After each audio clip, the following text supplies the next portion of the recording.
Iya. Mantap. Baru benar-benar suara saya. Oke, ya. Nah, jadi yang perlu kita bangun di kajian kesempatan kita hari ini yaitu membangun yang namanya husnudzon kepada Allah. Dalam kajian ini saya akan membahas 4 hal. 1. Definisi husnudzon kepada Allah atau ya ta'rif, ya definisi pengertian. Yang kedua, kita akan membahas tentang dalil-dalil husnudzon kepada Allah. Yang ketiga, kita akan membahas pada urusan apa saja kita berhusnudzon kepada Allah. Dan yang keempat, perbedaan antara husnudzon dan dablek. Bedanya antara apa? Husnudzon dan dablek. Hah? Iya, dablek nanti kita paham. Dan kita bahas bedanya dengan husnudzon apa. Gitu. Makanya jangan pulang dulu ya. Sampai selesai insyaallah. Yang pertama kita akan membahas tentang definisi ta'rif atau pengertian husnudzon kepada Allah. Dalam bahasa Arab terdiri dari 3 kata. Husnudzon billah. Ya, kalau dituliskan Arabnya husnudzonni billah. Husnu artinya baik. Dzonni artinya prasangka. Billahi kepada Allah. Jadi husnudzon billah selalu berprasangka baik kepada Allah. Kan di dalam rukun iman ada berapa rukun iman? Rukun iman ada berapa? 6. Yang terakhir apa bunyinya? Iman kepada qada dan qadar, khairihi wa syarrihi. Ya kan? Iman kepada ketetapan qada qadar yang telah ditentukan oleh Allah, khairihi apakah itu yang baik, wa syarrihi ataukah itu yang buruk menurut kita. Ya, menurut kita mungkin buruk, tapi menurut Allah yang terbaik. Ini namanya husnudzon kepada Allah. Ya, secara bahasa tadi husn artinya baik, dzonni artinya prasangka, billahi kepada Allah. Oke. Masih di poin 1, ini kalau secara bahasa. Kalau secara istilah husnudzon billah itu banyak, di antaranya quwwatul yaqini bima wa'adallahu li'ibadihi. Keyakinan yang kuat terhadap janji-janjinya Allah yang akan diberikan kepada hamba-hambanya. Jadi husnudzon billah itu seorang hamba yakin dengan seyakin-yakinnya atas apa yang dijanjikan oleh Allah untuk hamba-hambanya. Kalau kita sudah bisa begitu, insya Allah unsur husnudzon sudah ada pada diri kita. Atau yang lain at-tawakkul, ya pasrah aja deh. Gitu, pokoknya dia meletakkan semua sandaran itu pokoknya disandarkan kepada Allah. Nyadar koncone ya koncone ambruk lah. Gitu, udah. Ya, makanya kalau memang bisa curhatnya kepada Allah, itu mending kepada Allah aja. Wis, sholat tahajud, curhat total. Semua sampaikan di hadapan Allah. Kalau curhat ke teman memang nggak boleh, Ustaz? Boleh, tapi dengan catatan 1, mencari solusi. Ya, curhatnya untuk apa? Nyari solusi.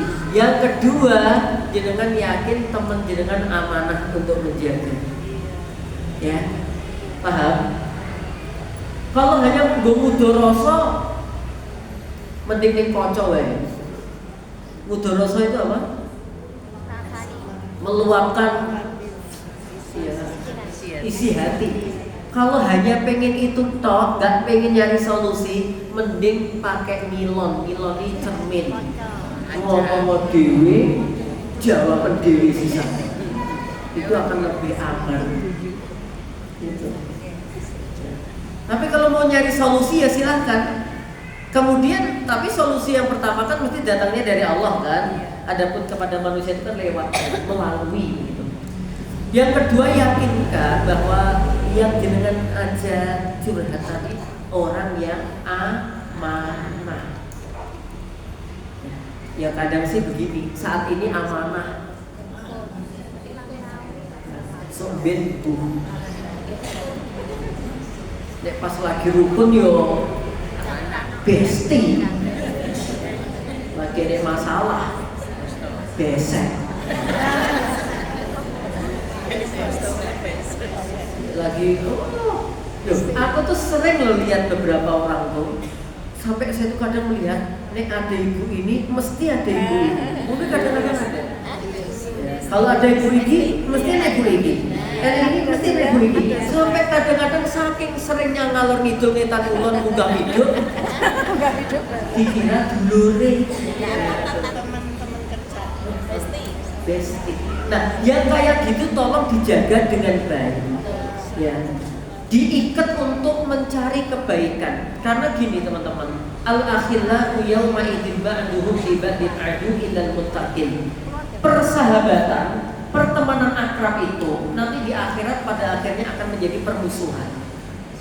Ya, kecuali persahabatan yang dibangun di atas dasar ketakwaan. Makanya kalau udah ketakwaan, misalnya pengajian begini, sing sitok entuk senek kok kono ra entuk.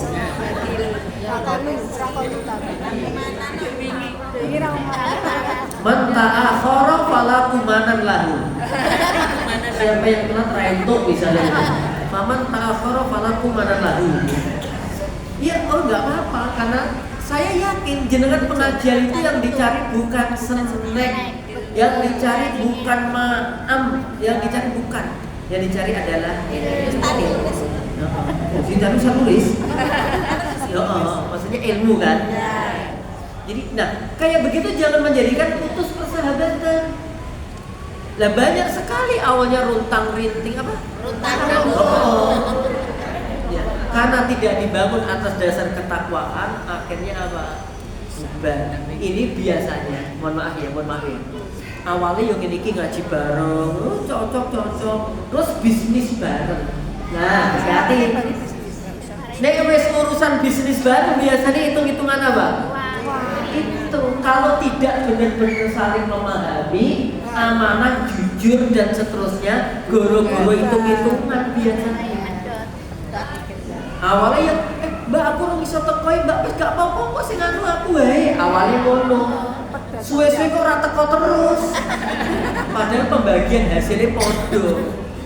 Lama-lama muncul stratekoan, rapetuan. Ketika ditekoki koncone jawabnya beda. Kok saiki ora mbek kae to? Pisah. Cerai. Lah kok mbak?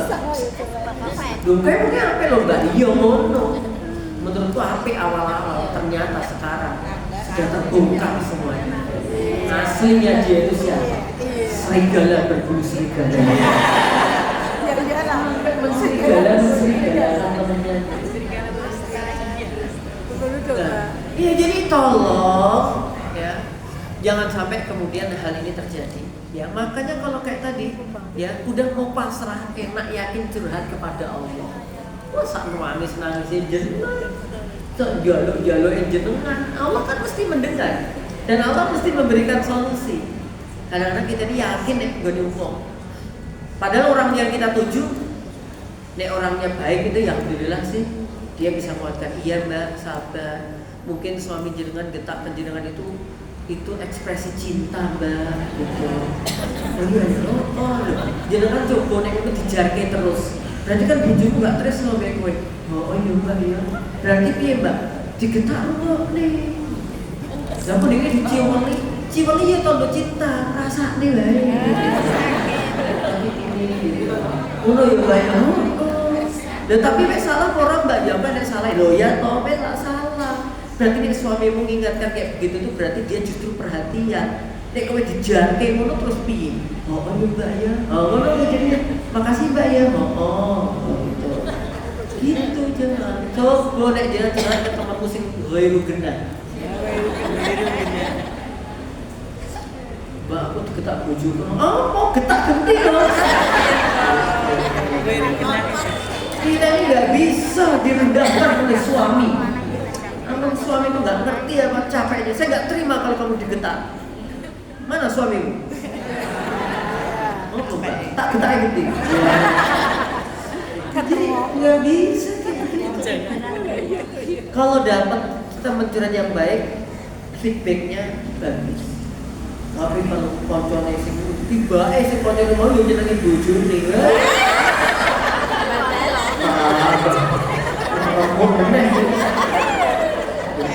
Tiba kan butak balik ben itu tambah dibenci. Makanya dia tuh nunggu-nunggu, Mbak, kowe kok rada curhat toh gitu loh. Jadi curhatnya dia itu kebahagiaan untuknya. Semakin ada berita rumah tangganya retak meletek dari panas itu dia semakin yes.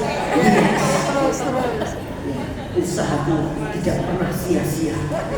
Menanti kejadian ini selama 20 tahun lamanya. Dia sudah lama ya menciptakan perkara untuk rusak rumah tangga ini. Makanya hati-hati. Terus kalaupun curhat, jangan semua ke manusia itu dibuka. Ya. Mohon maaf. Yang lebih secret lagi, rahasia lagi, yang private, yang pribadi banget. Jangan pernah, mohon maaf ya, saya tidak mengatakan di sini, mungkin ada orang di mana gitu, dia pernah berzina misalkan gitu, nggak perlu untuk ngomong ke temennya, udah tutupi aja. Ya, jangan sampai, Mbak, aku pernah beli loe. Ya Allah, itu kalau sampai jangan ngomong, oke deh temennya lebih baik, Mbak, aku mau ngomong ini mau gitu, mungkin ya. Tapi kalau dia ini, dia bakal, ya kelepas baikan terus, bakal nutup apa aib-aibnya. Tapi kalau kemudian lagi ada masalah, makanya jangan langsung percaya, jangan gampang percaya dengan teman, ya apalagi orang yang kita belum kenal. Ya, jangan gampang percaya. Tapi kalau kayak naik angkot gitu, nih bayar terus, jangan bayar Mbak. Kata Ustadz, jangan gampang percaya kepada orang yang baru kamu kenal. Yang repot kalau kayak gitu. Mau jenengan beli es kapal gitu, es kapal gitu. Terus dia ngasih Mbak 15.000 misalkan. Kata Ustadz nggak boleh gampang percaya sama orang. Oke. Nah, jadi yang pertama itu ya definisi atau pengertian takrif husnudzon. Yang kedua tadi udah secara bahasa dan istilah ya. Sekarang kita akan bahas dalil-dalil tentang husnudzon kepada Allah. Yang pertama, bahwa husnudzon kepada Allah itu, berbaik sangka kepada Allah itu sebaik-baik ibadah.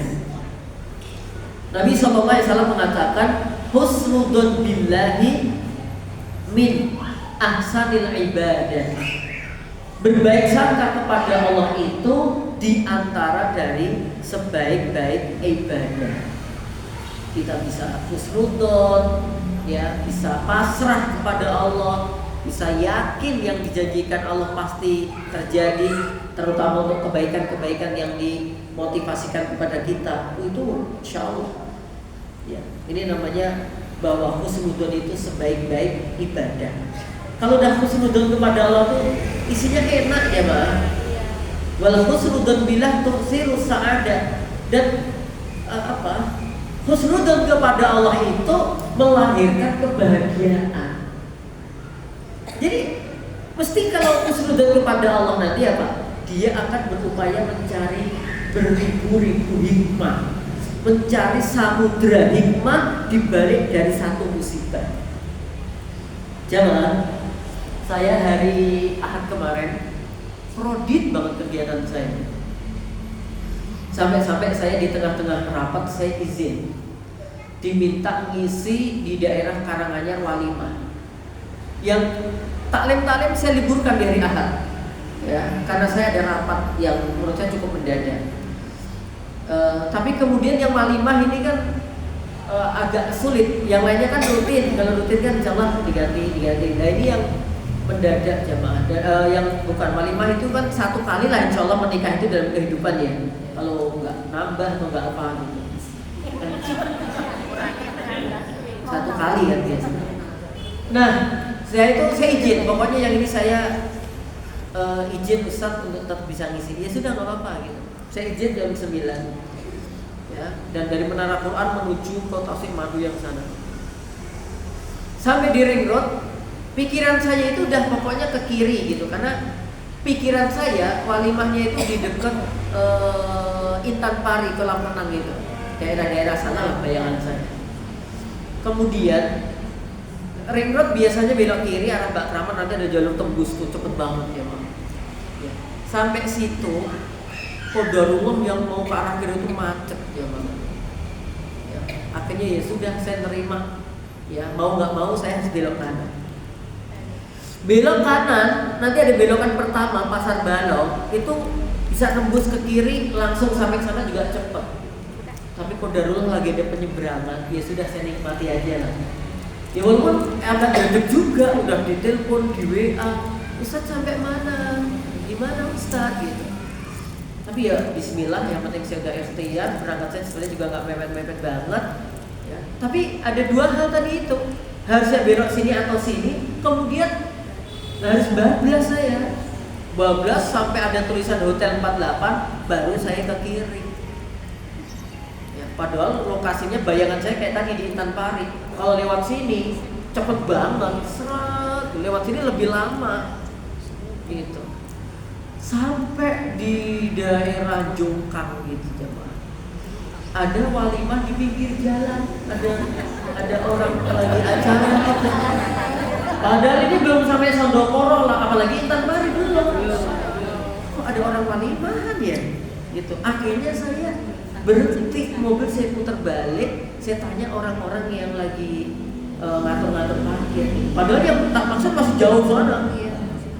Pak, ada apa Ustaz? Mau tanya, yang nikah ini Mbak Mila sama Mas Rizky. Bener Ustaz? Gitu. Kok sudah? Penasaran. Oh ini ya? Iya. Pak yakinkan lagi, telepon panitia. Apakah walimahnya itu yang di pinggir jalan? Betul Ustaz. Gitu. Ustaz sampai mana Ustaz? Ini udah dimulai acaranya. Gitu. Aman saya bilang gitu. Ya Allah, ya maaf. Coba kalau saya jadi lewat yang Mbak Kramat kan nggak lewati jalur yang sini, enggak. Lewatnya langsung Sondokoro, mungkin sampai Bejet, sampai Karangpandan tak boleh. Nggak ketemu. Oh ya ada cara Allah menuntut hambanya yang banyak dosa ini. Dilewatkan situ, jadi ya pas banget gitu. Ya kalau aku bolak-balik mesti satu waktunya telat, dan kalau udah tegang kayak gitu gembrobios gitu. Jadi auranya hilang, terus skincare-nya luntur. Ya ibu-ibu tidak jadi glowing, nggak jadi glowing, terus aromanya yang afek pun. Bayangan saya masih jauh, ternyata sampai sini. Itulah kadang-kadang ada sesuatu yang kita ini, ya. Jamaah yang berbahagia, insya Allah dimuliakan oleh Allah Taala. Jadi poin yang kedua ya, khusnudon kepada Allah itu perintahnya, karena khusnudon itu sebaik-baik apa? Ibadah. Kalau udah khusnudon kepada Allah, insya Allah hatinya tentram. Gitu. Oke, yang kedua, ini masih poin dua. Yaudah 2.1 tadi, sekarang 2.2. Emang nih mahasiswi kayak begitu kok ya. Ini contohnya dosennya ya, mahasiswinya, mahasiswi pasca sarjana yang sedang mengambil S2 spesialis botok. Kapan sih kan? Kapan sih kan? Oke, nah jamaah yang berbahagia insyaallah dimuliakan oleh Allah Taala. Kemudian yang poin 2.2-nya, husnudon kepada Allah itu dalilnya apa gitu. Ada sebuah hadis qudsi ya. Ana inda dzanni abdi bi. Dalam redaksi yang lain, ana inda husni dzanni abdi bi. Aku kata Allah senantiasa bersama prasangka hambaku kepadaku. Kalau hamba itu berprasangka baik kepada Allah, ya Allah akan baik untuknya. Maksudnya Allah akan memberikan kemudahan untuknya.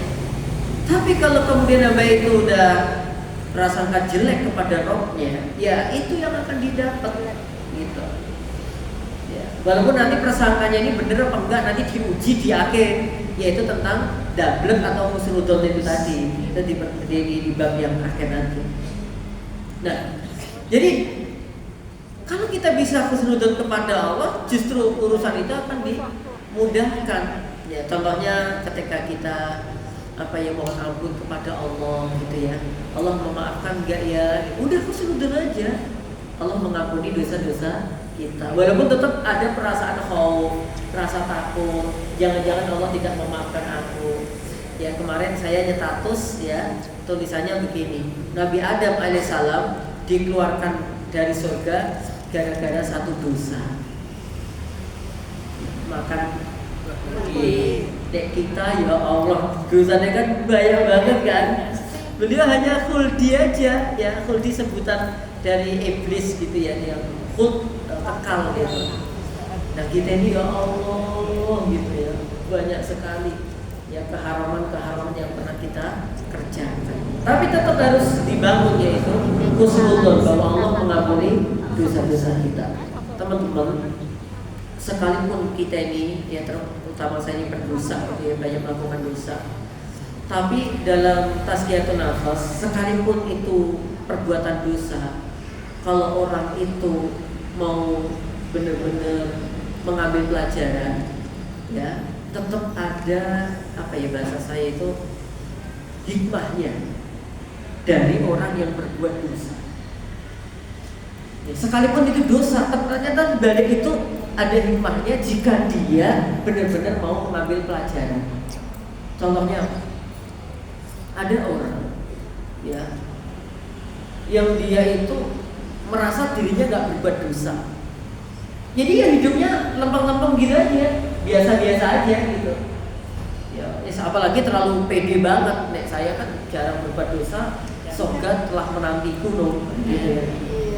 Tapi kadang bagi sebagian hamba Allah, dia awalnya baik juga, kemudian terjebur dalam sebuah lubang kemaksiatan ya. Atau awalnya mungkin dia juga bahkan biasa-biasa banget, habis itu terjatuh dalam kemaksiatan.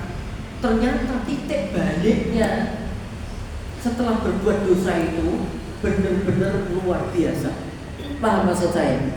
Yang awalnya jarang banget beribadah, awalnya jarang banget ngaji ya, tapi setelah dia itu terseduh, terkena celupan Allah hatinya, itu loncatannya ya kuantum anunya lebih jauh daripada kita yang atau orang-orang yang biasa gitu. Dia langsung ini dari urusan apa? Sholatnya, zikirnya, ibadahnya, puasanya, bahkan infak sedekahnya. Kenapa? Karena dia benar-benar merasakan ya kesejukan di dalam hatinya setelah dia bertobat dari dosa yang pernah dia kerjakan. Maka kalau kita ngerti, melihat ada teman kita bahwa saat ini masih dalam kemaksiatan, jangan kemudian kita berantipati untuknya, jangan kemudian kita langsung menghakimi bahwa dia adalah penduduk neraka. Ya, kita doakan saja semoga Allah berikan petunjuk kepada dia. Dan hamba-hamba Allah yang seperti ini biasanya kalau tobat luar biasa. Seperti Fudail bin Iyad, itu dulunya perampok gitu. Awalnya perampok loh jemaah. Sampai ketika orang disebutkan namanya itu kaget, gemeter, takut jemaah. Karena ini perampok kelas di atasnya kakak.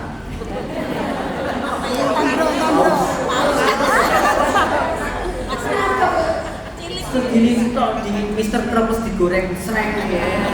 Selesai. Paus.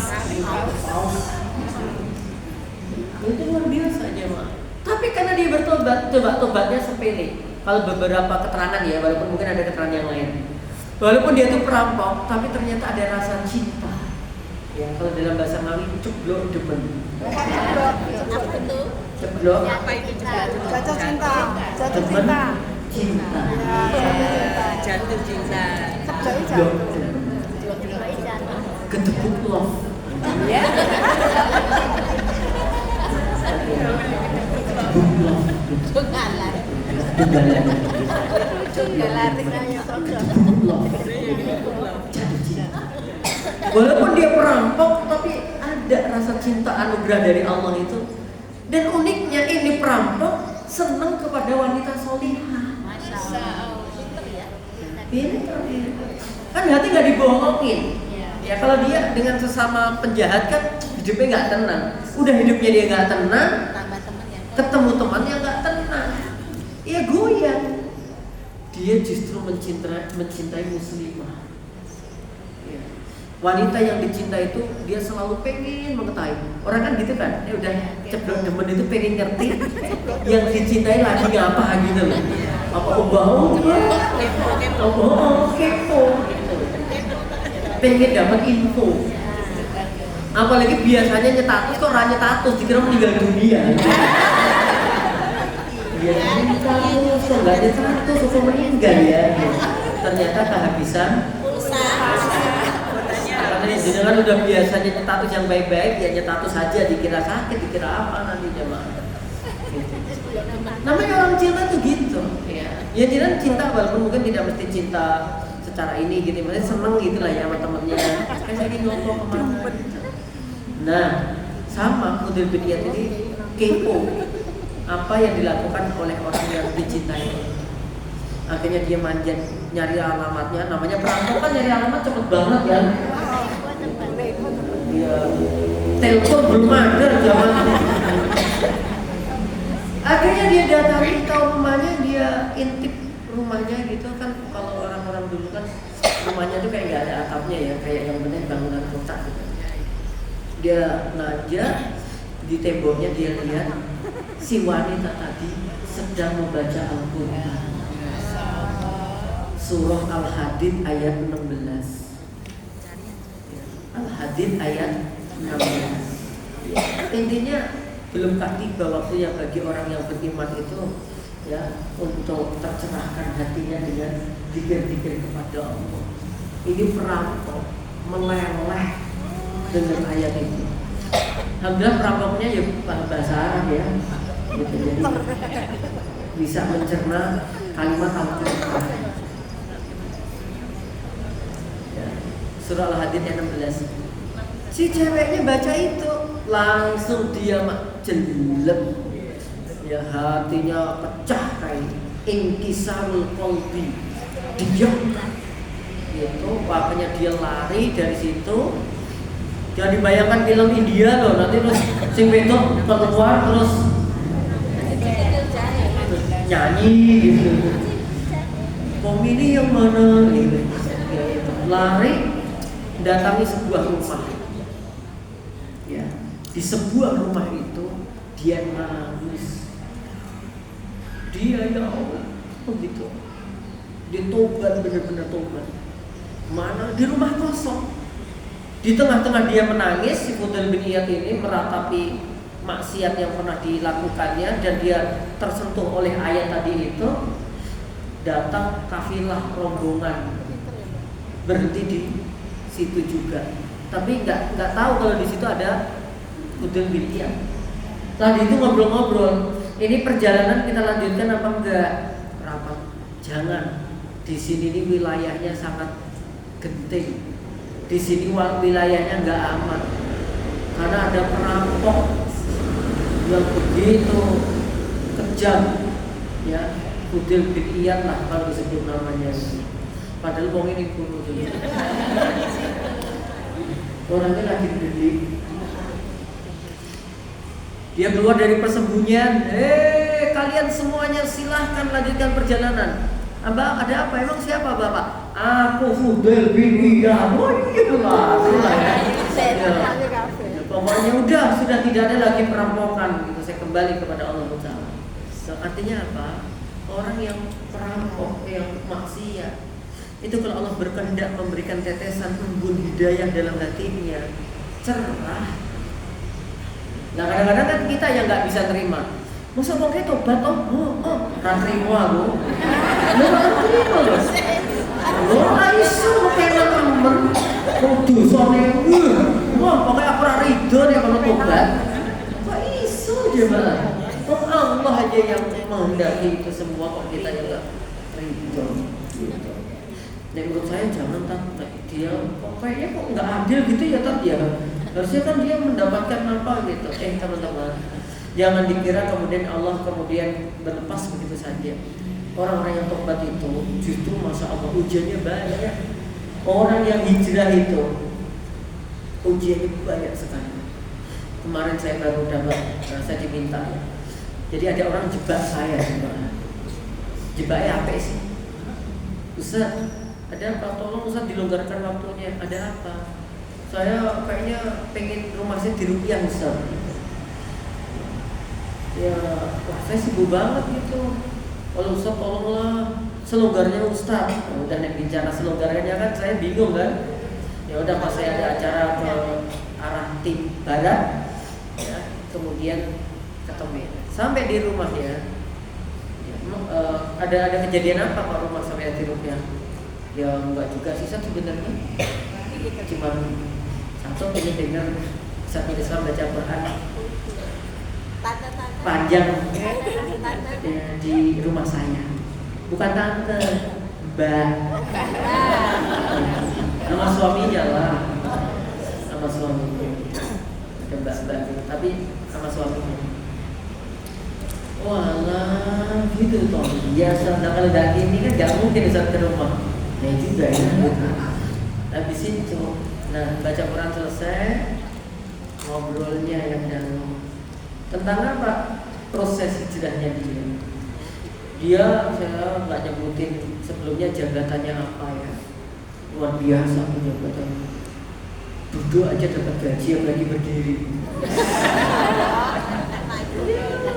Luar biasa. Tapi dia takut. Kayaknya dia syubhat. Ada yang nggak benar gitu. Akhirnya dia memutuskan keluar dari perusahaan besar itu. Dia keluar. Setelah keluar pun dia tidak hanya keluar dari tempat itu, karena dia tersentuh ngaji. Saya pengen hijrah Ustaz. Dan dia nyampaikan ke Ustaz pembimbingnya sebelumnya. Ketika mau hijrah dia langsung ditanya, kamu siap hijrah? Siap Ustaz. Tahu konsekuensinya hijrah? Insya Allah. Ya. Anggap saja ketika kita hijrah itu, kita ini diawali dari kita beli total tanah dan seterusnya. Tanah yang sudah lama, mungkin cukup banyak yang kemudian sudah menyatu dengan pori-pori kita dan seterusnya. Dan hijrah itu ada kebersihan daripada itu. Kadang-kadang mohon maaf, kita bakal dikosoi. Tahu dikosoi? Pinggir kali, adus, kosongan batu. Zaman cilik. Nek orang yang kegeret dia gosok nih, gosok gitu. Nanti keluar dagiumnya itu. Nah, jamaah, iya kalau satu hari nyemplung sawah dikosokinnya cepet. Dan ini kalau sudah lama di situ, tentu ngosokinnya juga tidak. Begitu juga kalau kita hanya kena apa gitu aja, paling kena kare gitu aja nyucinya gampang. Tapi kalau kita kena tinta ya, dan macamnya, kan juga prosesnya banyak. Bahkan ada yang kalau putih harus dibaiklin, harus nanti di ini dan seterusnya. Kurang lebih seperti itulah kehidupan orang yang hijrah itu. Dia bilang saya siap Ustaz. Gak lama kemudian, masya Allah, bener-bener anaknya yang paling dicintai ya, sakit. Dan pengobatan itu tidak bisa di Indonesia, harus dibawa ke Singapura. Bukan masalah biaya, sama dia bilang ini. Tapi dia bilang ini. Tapi kan yang bermasalah saya Ustaz. Kenapa yang kena adalah anak. Paham nggak maksud saya? Yeah. Justru biasanya hamba Allah itu terasa itu ketika anaknya yang diuji oleh Allah. Karena kalau dia untuk dirinya dia merasa biasa-biasa aja. Ketika anaknya yang biasanya main ini, ya Allah. Sampai akhirnya dia hijrah dan tak tanya kemarin ketika ketemu, Aktivitasmu apa sekarang? Nimpa letong, Ustaz. Nah, nimpa letong. Buangin kotorannya. Tapi nimpanya bukan manual gitu, langsung dinaikkan ke truk gitu. Karena dia sapinya sekitar 300 atau berapa. Jadi, Masya Allah. Setelah hijrah, di situ dia lebih nyaman lebih nikmatnya. Itu ada proses ada proses pembersihan gitu. Jadi teman-teman yang bahagia. Kemudian yang ketiga 2.3 menghadapi para mahasiswi harus ilmiah ya. 2.3 dalil perintah untuk husnudzon kepada Allah ada di surah Ali Imran ayat 102. Ya ayyuhalladzina amanu ittaqullaha haqqa tuqatih wa la tamutunna illa wa antum muslimun. Hai orang-orang yang beriman, bertakwalah kalian kepada Allah dengan sebaik-baik ketakwaan dan jangan sekali-kali meninggal dunia kecuali dalam keadaan berserah diri kepada Allah, Muslim. Nah, salah satu tafsirnya adalah husnudzon kepada Allah. Jangan sekali-kali kita mati kecuali keadaan kita itu husnudzon kepada Allah. Ya namanya kita punya keinginan, tapi Allah tahu kebutuhan kita. Kita punya keinginan, Allah lebih tahu tentang kebutuhan kita. Pengennya apa? Tapi Allah mudahkan kita untuk mengucapkan Al-Fatihah. Pengennya dua iki, dua kuli, ya, delapan nih piknik, Masya Allah.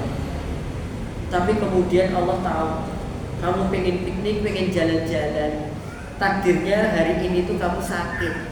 Tapi karena kamu berdoa kepada aku, kata Allah kurang lebih begitu, aku berikan kamu sehat. Dan sehat itu Masya Allah. Gitu loh jamaah. Kau semudah aja kepada aku. Ada namanya Ummu Salamah. Ya, Ummu Salamah. Pokoknya dia itu apa yang diajarkan Nabi dilakukan gitu aja udah. Ummu Salamah ditinggal meninggal Abu Salamah, suaminya, suami tercinta. Mohon maaf jenengan yang sekarang, mohon maaf ya bukan menyinggung ya.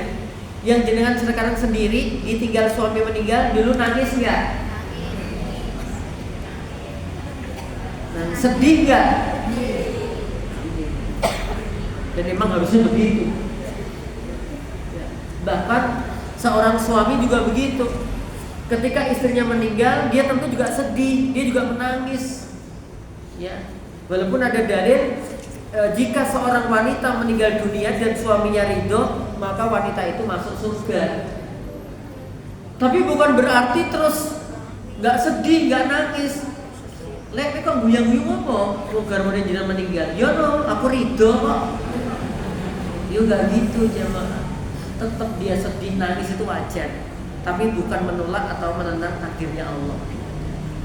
Ya Allah, kenapa engkau cabut? Nggak kami berdua sekalian aja. Allah tahu kalau loro-loro itu anaknya piye. Jadi hati-hati. Kenapa kok bapaknya dulu nggak ibunya dulu? Atau sebagian kenapa kok ibunya dulu nggak bapaknya dulu? Nah itu semuanya Allah yang ngatur. Kita nggak bisa protes. Nah jamaah berbahagia. Ummu Salamah tentu kehilangan, ya kehilangan Abu Salamah. Akhirnya dia mengucapkan doa yang diajarkan Nabi SAW. Ya, Inna lillahi wa inna ilaihi raji'un. Allahumma ajurni fi musibati wa akhlif li khairan minha. Ya Allah, kami ini sungguh milikmu dan sesungguhnya kita milik Allah dan akan kembali kepada Allah. Kemudian dilanjutkan doa, ya Allah berikanlah pahala pada musibah yang telah menimpaku dan berilah ganti yang lebih baik dari apa yang telah engkau ambil darinya. Tapi Ummu Salamah mikir-mikir, emang ada yang lebih baik daripada Abu Salamah ya? Gitu. Jadi kan mikir, emang ada yang lebih baik daripada suamiku? Gitu. Terus Ummu Salamah begitu terus berpikir, dan Masya Allah justru dia dinikahi Rasulullah Muhammad SAW. Tentu Rasulullah lebih afdal daripada siapa? Abu Salamah. Itulah hal mau khusnudon. Allah berikan yang terbaik. Gitu. Saya sering kayak gitu tuh jamaah. Kehilangan sandal, ya udah khusnudon pada Allah. Dapat ganti. Yang sandalku hilang itu cukup aku pakai sendiri, gantinya cukup untuk aku dan anakku. Apa maksudnya? Gede. Tidak apa. Jadi kadang-kadang kalau ada orang lain lagi itu sudah apa sih? Oke, sekarang kita ke poin 3 beneran. 1, 2, 3. Padahal apa saja kita berhusnuzon kepada Allah. Banyak. Tentu sebenarnya fikul hal dalam segala keadaan kita harus husnuzon kepada Allah. Tapi akan kita sampaikan di hal-hal yang ini cukup penting supaya kita tidak suudzon kepada Allah. Yang kadang-kadang di poin-poin yang kita sampaikan ini banyak yang suudzon kepada Allah. Yang pertama yaitu inda dzikil aishi. Ketika terasa sempit hidup, kehidupan kayaknya sedang tidak berpihak pada dirinya. Di poin 1 ini atau 3.1 ini diantaranya ya indal karbi, ketika dapat musibah, ya dapat ujian, gitu. 2 titik 5 kopior kabeh. Padahal putune diingin ono jaluk, Mbah, doke, jo. Bener terus kok, goyang-goyang terus. Mbah, pengen dok ayam kampung, ojo tak tukokne wae. Ben dadi anak iku akeh tak kei siji. Gitu. Ditunggu berapa hari? Tak laksana baik kopi. Ambil hikmahnya. Hikmahnya apa? Aja pelit. Satu jangan pelit gitu. Yang kedua ya kita hanya bisa berusaha. Yang menentukan segalanya hanya Allah Ta'ala. Ya mungkin dicek hal-hal yang lain. Gimana nggak kopior? Wong neng delen neng ngarep omah panas, foto itu kok dioyang-oyang. Kayak kadang-kadang wis dijiko, wis arep dipikul rasido. Pecah mulai, pecah nih. Gimana kan balikin nih? Iya. Coba insya Allah dimuliakan oleh Allah Subhanahu Wa Taala. Jadi ini yang cukup berat di sini biasanya, ada musibah ya, termasuk ya ujian, kemudian dekil aish, kehidupan yang sempit, ya takdir-takdir yang gak enak lah ya, kehilangan pasangan, kehilangan anak, ya kehilangan awak, ya, dan seterusnya.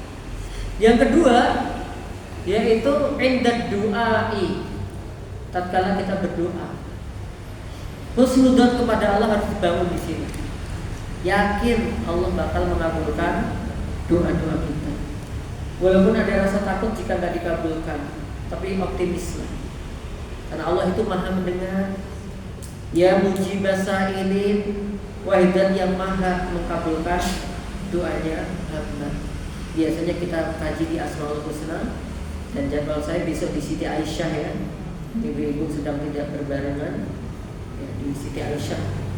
Ya, membahas Asmaul Husna insyaallah besok. Lanjutan dari semua Asmaul Husna yang kita bahas. Dan di situ ada pernah kita bahas tentang doa. Pokoknya kalau doa yakin aja gitu. Ya. Khusnudzon billah. Di situ kelas keberapa? Pertama. Oh, kelas pertama bukan jadwal saya. Oh, kedua ya. Sudah selesai. Yang pertama kemarin saya di adik kok.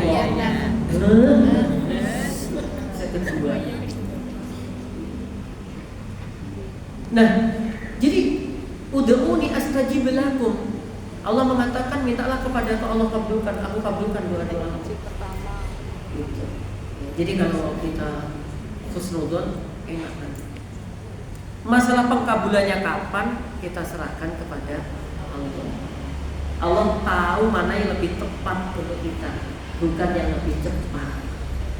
Karena modelnya kalau kayak kita ini cepat itu duit cepat, mending ya yang diharapkan itu pas mau umroh ya qadarullah pas ya Allah ya aku pengen umroh tapi kalau duit di SKS ada program umroh oleh gitu qadarullah kemudian aku ya pasaran lho mbok niki lho mbok wonten lho tapi sekedar 34 juta lho mbok ora apa-apa gitu. Beda dengan kayak dan nyawas kayak itu mungkin gue tuku gamis, gue piknik, tambah nggak sido umroh. Makanya datangnya di waktu yang tepat.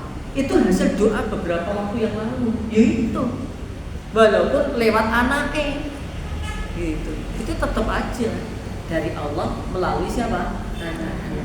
Paham sampai di sini ya? Jadi teman-teman tolong berdoa kepada Allah. Kemudian yang ketiga, maksudnya poin 3.3 mau kudune 3A ya, 3A, 3B, 3C. Ya, yang ketiga di poin 3 ini adalah husnudzon indat taubah. Berhusnudzon kepada Allah tatkala kita bertaubat. Allah ngampuni enggak dosa-dosa kita? Bismillah. Selama kita berupaya untuk juga minta ampunan dengan baik, ya meninggalkan dosa-dosa, nggak ngulangi lagi, kapok. Ya, bahkan ada sebuah diskusi itu, ya, ketika hambaku intinya berdosa, kemudian istighfar, aku maafkan dia. Dia berdosa lagi, istighfar, tak maafkan dia, sampai seterusnya begitu. Ya, yang penting jangan kemudian menyengaja. Nah ini poin berikutnya. Jadi kalau kita bertobat yakin aja Allah mengampuni dosa-dosa kita. Tapi ini jangan dibuat dalil kita bermaksiat. Enggak. Justru kita berhenti maksiat. Jangan pernah kita putus asa dari rahmatnya Allah. Yang terakhir, perbedaan antara husnudzon dengan kendablekan. Kalau husnudzon kepada Allah, hamba Allah berupaya meraih tujuan dan maksudnya dengan mengerjakan sebab-sebabnya. Sedangkan orang yang gablek husnudzon kepada Allah bakal dapat apa yang dia inginkan, tapi tidak melakukan hal-hal yang seharusnya dilakukan. Contoh, orang kalau dia husnudzon kepada Allah atas dosa yang dia kerjakan, berarti apa? Dia pengen dapat ampunan Allah, dia pengen masuk surga, terus dia lakukan apa? Amalan-amalan yang menjadi sebab dosa itu diampuni. Bertobat, melakukan amal baik, kapok, janji gak ngulangi, itu. Nah sedangkan orang yang gablek, dia hanya pakai ayat-ayat. Innallaha ghafurur rahim. Allah itu maha pengampun, lagi maha penyayang. Di maksiat, mereka tobat-tobat kok. Allah maha menerima tobatnya hamba. Mana mungkin orang secantik saya dilemparkan ke neraka? Emang nggak sayang apa? Enggak. Nggak ada sayang-sayangan untuk dimasukkan ke neraka ya mak. Betapa banyak orang-orang yang di dunianya cantik mikirin dirinya ini, tapi karena dia nggak ibadah. Justru sebaliknya, jangan tersinggung loh yang sudah nenek-nenek. Mohon maaf ya, nggak ada nenek-nenek di surga. Mohon maaf loh ya, mohon maaf. Tadi tokoh masuk nangis. Mulai sekarang aku nggak ngaji sama Ustaz Nuris skincare. Ternyata dia mengatakan bahwa nenek-nenek tidak ada di surga. Kan kata Nabi ya kan. Jadi jenengan di dunia nenek-nenek iya, tapi di surga nanti. Semuanya 33 Jenengan di sekarang dipanggil uti-uti, bisa dipanggil ukhti. Gitu loh ya. Jadi nggak ada nenek di surga itu maksudnya karena kalau nenek di dunia masuk surga sudah berubah. Jenengan juga kan nggak foto usia 17 tahun yang lalu, bukan 17 tahun, usia di 17 tahun. Ya kurang lebih kayak gitulah. Dan misalkan kan bisa minta segala sesuatu kan di surga itu. Lahum ma yasha'una fiha wa ladaina mazid. Mereka di surga itu terserah minta apa aja ya, dan aku masih ada tambahan. Mungkin aja ya. Jadi kan yang lagi rambutnya mohon maaf ya, diciptakan di dunia keriting kerwel misalkan. Ya Allah, aku pengen sekarang berubah rambutnya lurus. Seling, enak banget. Bonding. Bonding di surga. Jadi udah bebas. Terus ya Allah, aku minta mataku rada biru-birunya gitu. Mata biru. Ning donya ini kan ya rada aneh toh. Jole mripate dibirokne padahal kulitnya ireng. Ini gak nyambung koyo wong Eropa kae, Eropa anu biru terus kulitnya putih iki rada patut. Lagi umumnya ya Allah, gitu jangan rasa sing-sing lah ya.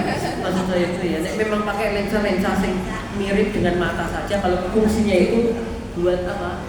Minus apa gitu. Bukan ben dikira keturunan Eropa ya gitu ya. Ditanya kan dia kan ketok mripate kan ada lensa sing biru-biru membeli di situ. Mohon maaf nggak? Ya ada keturunan mana? Dagestan, Afghanistan, Uzbekistan, atau Kyrgyzstan, Pakistan. Ya kan pada tantane kan gitu. Lumayan lah gitu. Daerah ini ngawi etan. Pakistan. Gitu ya teman-teman ya. Jangan dablek. Kalau memang kita berharap khusnudon dapat surga, lakuin tuh amalan-amalan yang bisa menjadikan kita mudah dapat surga. Saya rasa itu karena ada agenda beberapa, jazakumullah khairan, ada kurang lebihnya mau dimaafkan. Insyaallah mulai depan nanti kita sudah terus ya tiap hari Rabu ya. Barakallahu fikum.